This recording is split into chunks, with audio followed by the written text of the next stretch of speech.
Hey everyone, welcome back to another episode here where we're doing spotlights of local businesses, vendors, and industry leaders in the fishing industry, where we like to help them tell their story, share a little bit more about their business, and just what they're doing out there in the community.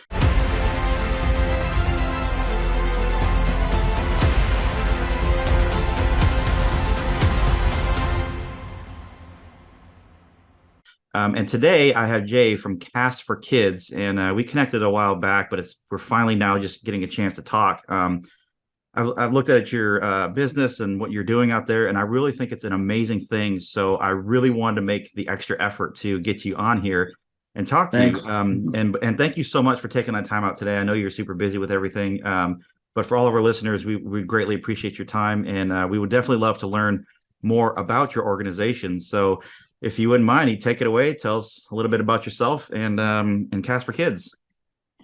Sure. Well, thank you for having me on today. And yeah, it's a pleasure to be here. So my story is I was a professional bass fisherman for the last 35 years. I retired last fall from that, and I retired too running the Cast for Kids Foundation full time. And I've been the executive director of the Cast for Kids Foundation for 8 years. And before that, I was on the board of directors for the foundation for 10 years. And so the foundation's in its 32nd year of enriching the lives of children with special needs and supporting their families and strengthening communities through the sport of fishing. And that's what we love, to provide opportunities for special kids to catch fish and be celebrated by their community.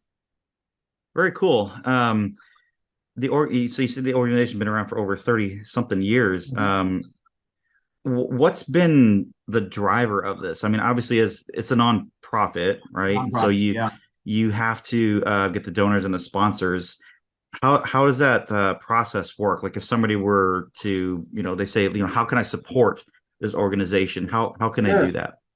Yeah, well, our charity is just like any other. We're volunteer driven, and we depend on donations and sponsors, and uh, we have memorial giving campaigns and different things like that. When folks want to make a donation in memory of somebody or in honor of someone, and we also drive revenue by having three fundraising gala dinner events with live auction and all that, and some entertainment. And a lot of different revenues that the income comes at a nonprofit, but each event that we have around the country raises a portion of the cost of putting on that event, and then we generate the remainder of it just by rolling up our sleeves and getting to work, putting on these fundraisers, dinners and such, and trying to work hard to get sponsors, corporate sponsors and things of that nature to make it happen. But it's a lot of fun. It takes a good bit of effort. We've got a tremendous staff and team that works really hard. We have Jim Bankin down in Texas that runs all of our Texas events, and Jeff Barnes is in Alabama. He runs all the Eastern events we have, and then Ryan Laney on the West Coast is our Western Regional Director, and then we have a support staff, in the office of operationally too. And it's been growing, like you mentioned, it's our 32nd year, and this year we'll have close to 100 events around America. We'll have probably, right now I have forecasted at 98 events this year, which is an all-time high. And the program's really got a lot of momentum right now, and it's just great to see people engaging and wanting to start new events in their community for kids with special needs, to get them outdoors, get them in, and just cheer them on and just give them a great day. Yeah, that is so awesome. Now, before we started the recording, you mentioned there was going to be over 30 something, I think, events alone in Texas, right? Yeah. Is it? Yeah. Do you guys hit up all states, or is it certain regions or areas? Like if somebody's looking to get involved? No, we have events in about 35 states now. Oh, wow.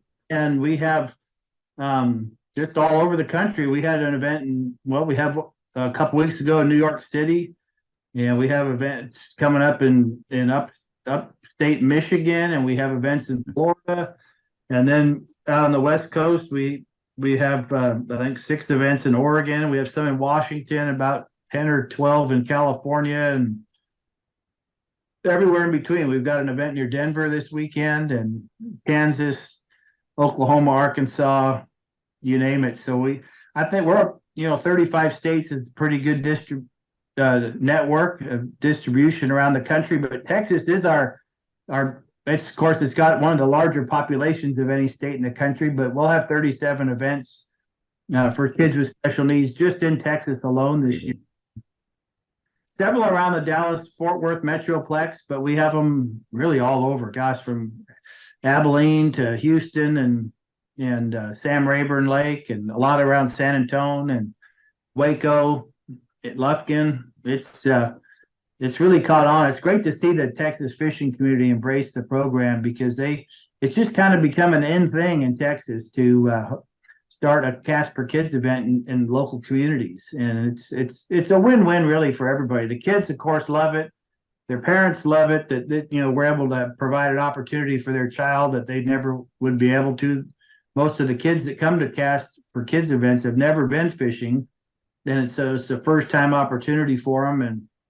And then of course the volunteers love it too, because they're giving of their time and expertise to help these kids catch fish. And it's just a really fun experience when you watch a kid reel in this first fish and get all excited, and you've had a big part in that. It kind of makes the day as a volunteer to be able to put a smile on his face or her face. Yeah, absolutely. I mean, those are the moments that there's just sometimes just no words for. It's just seeing the excitement, seeing the happiness, and that you had an opportunity, a privilege, I guess, to partake in that. That's so awesome.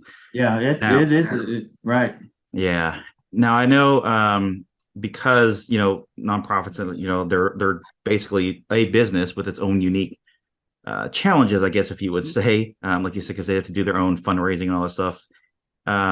Like, what were some of maybe some recent, or maybe even a big challenge or milestone that you had encountered? Because I know a lot of people, they have ideas for nonprofits and they want to start one and they have really good intentions with doing it, but they're just, the traction to get them going is sometimes so difficult.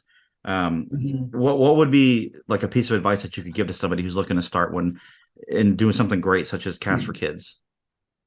Well, it takes a real passion to do it, and it takes a great team on your team of staff to make it happen. People that really believe in your program and really have the heart and to make it happen for the kids or whatever your mission is.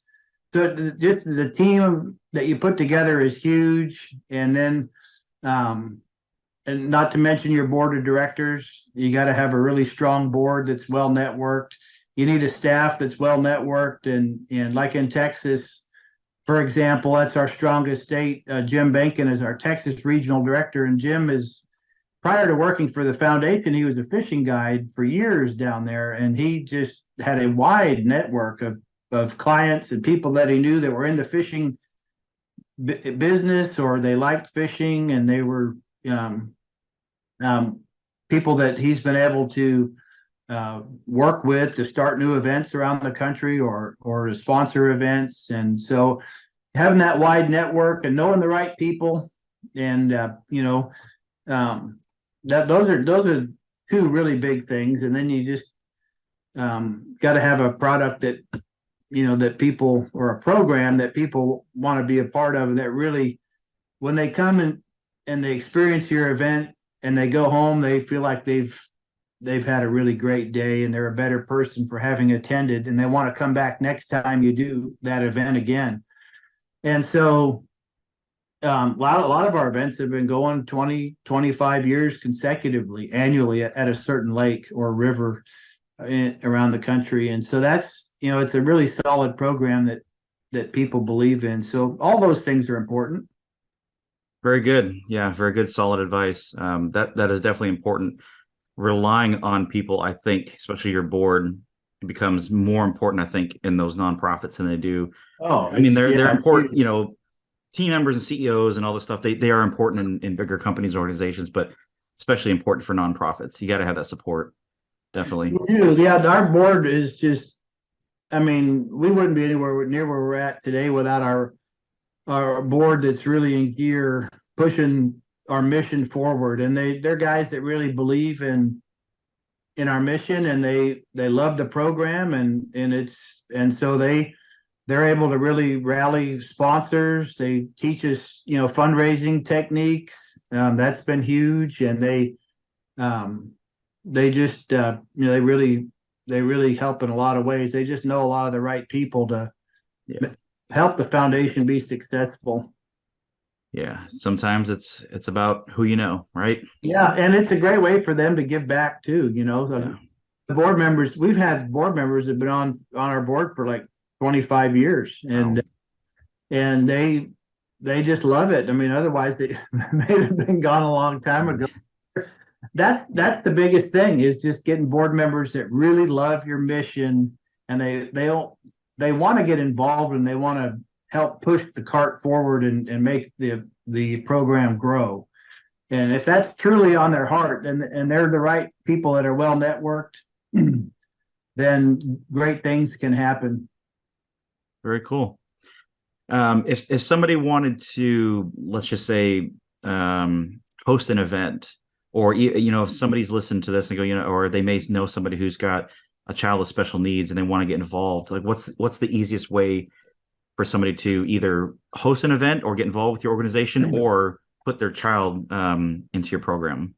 Sure. Well, the easiest way is to just simply go to our website, castforkids.org, castforkids.org. So when you're at the website, you can do an event search for any event in the country, and we open registration online registration 90 days prior to each event. So find the event or events that you'd like to attend as a child participant or as a volunteer, and you can register online for that event, beginning 90 days prior to it. And then if you want to start a new event, you can send us an email. There's on our website, there's a link you can click on that gets you to a page about for folks that are interested in starting new events, and you can email us, and then we'll have one of our dedicated regional directors email you or call you right back and discuss what it takes to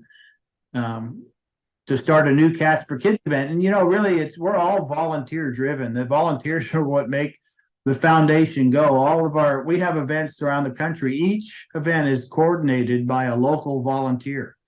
And those are truly the heroes of the foundation, because these are volunteers that give up, it varies by event, but about 30 hours of their life each year to coordinate a Cats for Kids event. And then on the day of the event, of course, you have all the volunteers that show up to help either on shore with registration or lunch or awards, or a lot of our events are boating events. So we have a lot of boat captains that come and bring their own personal boat, and they take these children and their family out on the water for 2 or 3 hours of fishing. And so but all those volunteers can sign up on our website for they're interested in. Very cool. Well, we have quite a few guides and captains on our app, so you might be able to find some on there. Fishfin app, fishfinapp.com. You might be able to find a few on there. But yeah, other than that, Jay, that's pretty much it. Do you have anything else before we wrap it up? Oh, I don't know. I would just encourage people to. It's how it's so good to give back and to help those that are less fortunate, and that's kind of what our volunteers do. I mean, that's what we couldn't do what we do without our great volunteers. And so if it's truly a win-win, though, for the kids and the volunteers, they both love it. And we have a lot of events where the kids come back every year to the same event, and they ask for and they look for the same volunteer that they fished with the year before, because they kind of keep in touch. I think throughout the year they can become friends. So it's just a neat program if you love fishing and you love kids and you want to bless a child with special needs, it's a great program to get involved with. Excellent. Definitely. Well, we would love to meet up one day. I know you've got events all over the place. Half of them are here in Texas. Yeah, Um, but yeah, definitely when you come down, we will definitely have to meet up and shake hands and maybe that'd we be can great. host one of these events with you one of these days. So, but other Yeah. than that, everyone, thank you so much for tuning into this episode. Jay, thank you again so much for your time. We greatly appreciate it sharing the story of the organization and what you guys do and what you guys stand for.